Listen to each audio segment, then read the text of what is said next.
What's going on, guys? Welcome back to the channel. So today we're going to be finishing up the Live or Die Predatory Planet challenge event here. We've got 2 stages left to complete, stages 13 and 14. So we'll go ahead and jump in. I just modified my team build. I was using a GT Heroes team for the majority of the event because it didn't really seem like it mattered what team we were using at all. I have just now switched to this Inhuman Deeds build. Just because we do have a couple of powerful AoE units on the team, I feel like it's going to be helpful for us against the stages that have multiple enemies, which seems to be all of them at this point. So we are, again, facing off against 5 enemies. They, again, have no abilities. They just have gained all of the standard, nullify abilities, where you can't attack or defense lower them, and then you can't stun or seal them. But everything else is fair game, and they aren't doing anything to us. So, yeah, it's just been, basically throughout the entire event, has just been stat increases. They have been fluctuating with the number of those enemies that you're facing off against. Sometimes it's 1, sometimes it's 3, sometimes it's 5. But, yeah, other than that, all that's been happening is their attack and defense go up, and their HP goes up. I actually can't even confirm that their attack is going up. I know for a fact that their defense slash HP slash damage reduction is increasing because it is taking increasingly longer to clear each of these stages with the same team over and over. So I know they're getting stronger, but they still have only been able to deal hits that are allowing us to double-digit tank through the entirety of the event. So with that being the case, I can't really say that, like, they're starting to hit harder too, right? I actually don't have any clue if that's true. I would assume that would accompany the rest of their stats increasing. That would make sense to me, but obviously it's very possible that they're not. Because, yeah, I really wouldn't know unless we actually took some damage, which it just doesn't even seem like is possible for us, honestly. Okay, let's see how much we're able to dish out with this.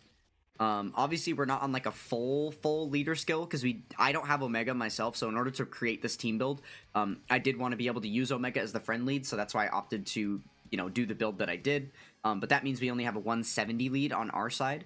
That definitely does hurt the stats of all of our characters a little bit. Man, I almost kind of wish that he would have gotten hit by that super, just so I could see, again, if we are going to double-digit tank everything. That would be nice to know. Okay, so we had our, kind of weaker of the 2 AoE units on this rotation, but we've got our really strong AoE units on the next rotation. Between the LR Super EZA STR Super Saiyan Broly, and then the Physical Omega. Between both of those units, I imagine we're going to be able to finish things up pretty easily here. Now, the one unfortunate part about the Super EZA for Broly is that you can't really do the AoE focus strat with him anymore. We took damage. Okay, good to know, good to know. Wow, that was 70% damage reduction with guard post-super, and we took damage through that. So, yeah, it looks possible that we might actually start taking a little bit of damage here. Definitely not on this rotation, right? Especially not with the domain up, with Frieza, with the 80% damage reduction slot 1. Certainly not going to be an issue there, right? I think I want to put Omega last. No, him and Frieza share big bad bosses, so he kind of can't. Okay, let's just do this. Might as well give Frieza some type advantage here real quick. And then Omega's gonna do that. Okay. So yeah, this is the issue that I was talking about here, right? There's basically no way, even if I only had like 1 orb, we're just gonna get the 18 key super. It's like almost impossible with the amount of key that this guy gives himself for you to double up on the AoE attacks that he can dish, right? Like you pretty much are always forced to do a normal, like, single targeted 18 key super and then get his guaranteed additional. But previously, before his Super EZA, he didn't give himself enough key that it was actually possible for you to nerf the amount of key you selected on the board and then forcibly get 2 of his 12 key super, because he has the guaranteed additional in his passive. You get the 12 key AoE once and then the guaranteed additional 12 key AoE, whereas now you're not really able to force that strategy. So obviously this is a pretty minute use case, because most events you're not going to be needing to prioritize the AoE thing. But obviously, aside from this event, the reason why it's a huge deal is because of the World Tournament. That once upon a time was the absolute World Tournament king for that exact reason. He could guarantee he was already one of the strongest AoE units in the game, and he could guarantee a double AoE launch per turn. And that has since been deleted, right? So now he is kind of stuck with the unfortunate truth of only being able to do one AoE, guaranteed AoE per turn. Because obviously you could get the Hidden Potential System additional as well, and then that would give you a second round of it. But it just hurts him that that first attack has to be limited to an 18 key, basically. I rambled on about all of that during that, and he didn't even get to attack. But it is what it is. Just trying to keep you guys entertained and distracted because this event is nothing, right? So here we are going into the very final stage. Ooh, we don't want that. Let's see if we can get a Omega here. Yeah. But yeah, so we are approaching the very final stage here. Let's see if this is going to be anything more difficult than what we've faced previously. The little damage spots on the map never changed. Those remained, you know, very unthreatening and still sporadically placed. I was assuming that by the end, they might have done something cheeky where, like, they only give you ones to move through the map, and every single space has damage spots on it. So by the time you enter the fight, you're already at, like, low HP, just kind of forced. I thought that could have been a kind of cool way for them to, you know, like, do the event, I guess, for lack of a better term. Okay, as much as I don't like the idea of not having the Broly's linked, at this point, I'm a little bit worried about putting one of these Broly's that's very much not a slot 1 unit in slot 1. Oh, actually, loophole. We can just use the Frieza active skill to take all the damage for the turn. There we go. That's perfect. Now I can put anybody wherever I want. That worked out nicely. Okay, well, we didn't get to see this Broly attack on the last, you know, on the last round, on the last phase. It's not a phase. The last level.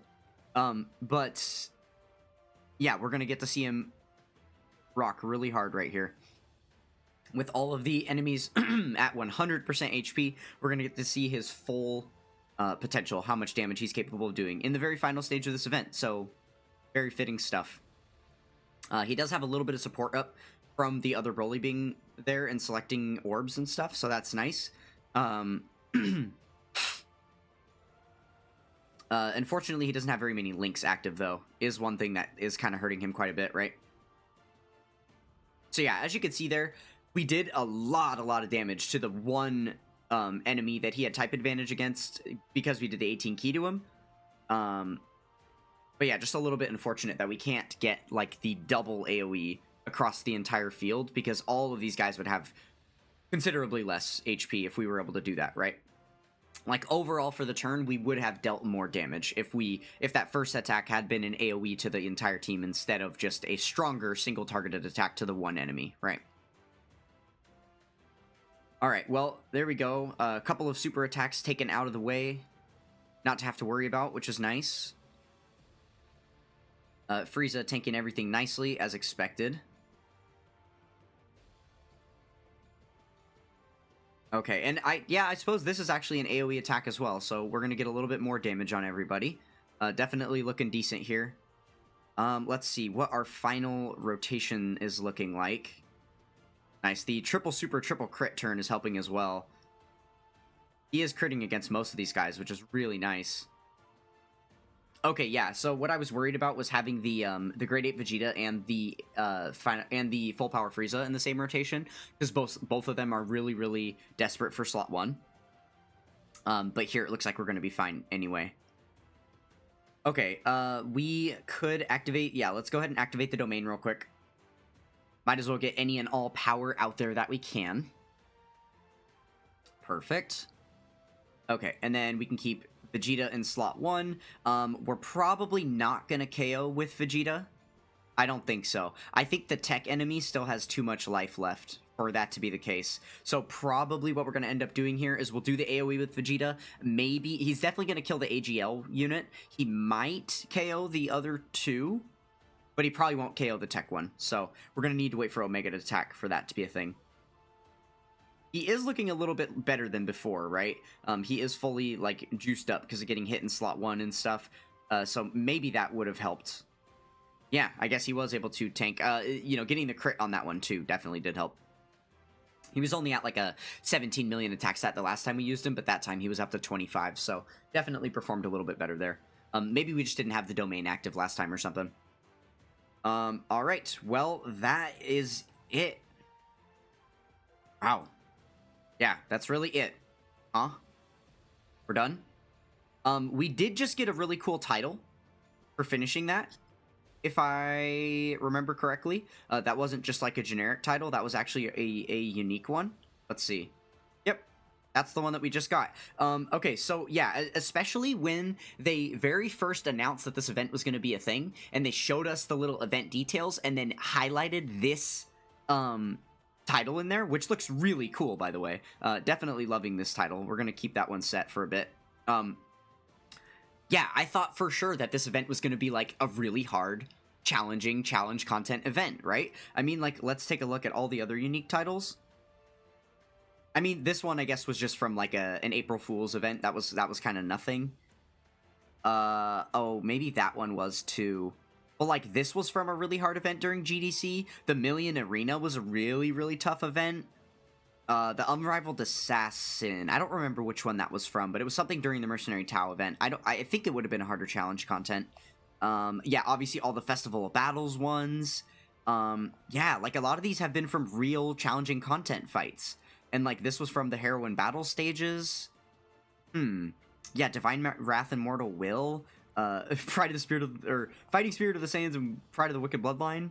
All of these have been like really, really tough challenge content stages. This is definitely the easiest event that you would play to get a unique title, for sure. But is what it is. I guess they were just going with something really piss easy this time around. Very, very confused at, like, the point of that event. I don't know. Maybe they were just trying to get people to log in every day, and that's why they kept releasing, you know, a new stage one day at a time. Whatever. It was no skin off my back. It was a super easy event to clear, and we got an awesome title out of it, and a bunch of free stones, right? So I guess it's nice. Just weird for them to advertise it as a challenge content, because it never felt challenging from the start all the way to the very end. Well, okay, that's going to do it for this. This is the end of the series for the Live or Die Predatory Planets. Thank you guys so much for watching, and I will catch you guys next time. Peace.